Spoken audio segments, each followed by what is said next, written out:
అబ్బబ్బా మావాడే అని గెలిపించుకుంటిమే రామక్క. నేడు అనంతపూరంతా ఏడుస్తుందే రామక్క. ఓ రామక్క వినవే నా మాట. మాయ మాటలు నమ్మి మనం మోసపోతిమే రామక్క. గుండె నిండా నమ్మకంతో ఓటు వేస్తే గుండె మీద కుంపటి పెట్టి గుందుతున్నడే రామక్క. వీళ్ళు చేసే అన్యాయాలు ఒకటా రెండా చెప్పుతా ఇనే రామక్క.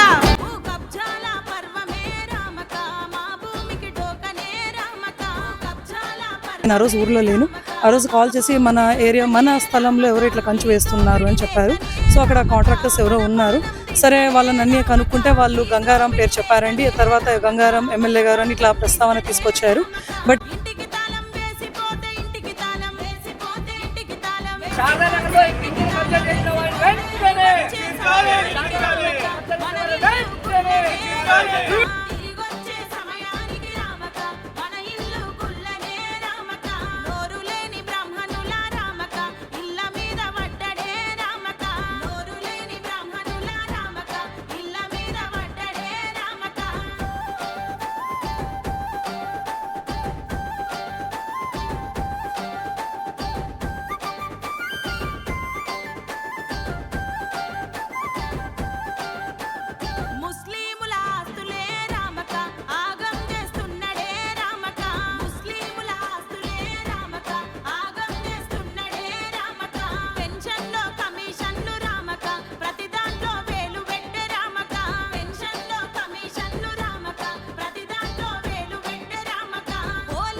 జరిగిన వైన్స్ వివాదమైన, గతంలో వచ్చిన ఆడియో కాల్స్, భూ కబ్జా వ్యవహారమైన ఈ నేత తీరులో ఏదో తేడా కనిపిస్తోంది.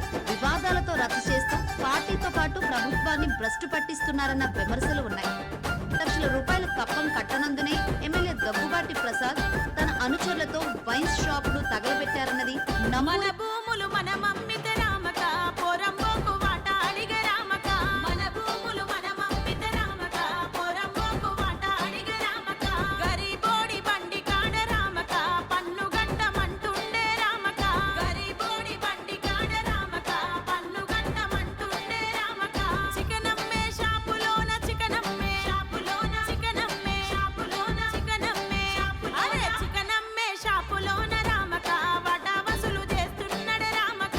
చికనమ్మే షాపులోన రామక వాటా వసూలు చేస్తున్నాడే రామక. మామూలు ఇయ్యందే రామక మన షట్టరు తీయలేమే రామక. మామూలు ఇయ్యందే రామక మన షట్టరు తీయలేమే రామక. శాసనసభ్యుడు ప్రసాద్ తన అనుచరుడు గంగారంతో కలిసి కబ్జా చేశారన్న అంశం తీవ్ర దుమారం రేపింది. నారాయణపురం తపోవనంలో జరిగిన ఈ వ్యవహారంలో స్వప్న జిల్లా ఎస్పీకి ఫిర్యాదు చేశారు. తాగి తాగి నా పెనిమిటి రామక తెల్లవార్లు కక్కుతుండే రామక. తాగి తాగి నా పెనిమిటి రామక తెల్లవార్లు కక్కుతుండే రామక. వింత వింత మందులేవో రామక అనంతపూర్లో అమ్ముతుండే రామక.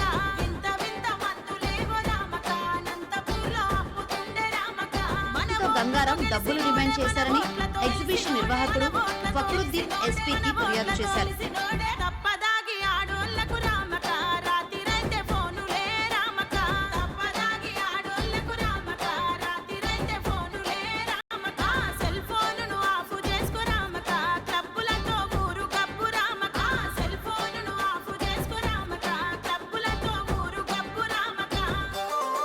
వార్ 2 సినిమా విడుదల సమయంలో జూనియర్ ఎన్టీఆర్ ను ఉద్దేశించి అనంతపురం అర్బన్ ఎమ్మెల్యే దగ్గుబాటి ప్రసాద్ మాట్లాడినట్లుగా ఉన్న ఆడియో తీవ్ర రాజకీయ ప్రకంపనలు సృష్టించింది.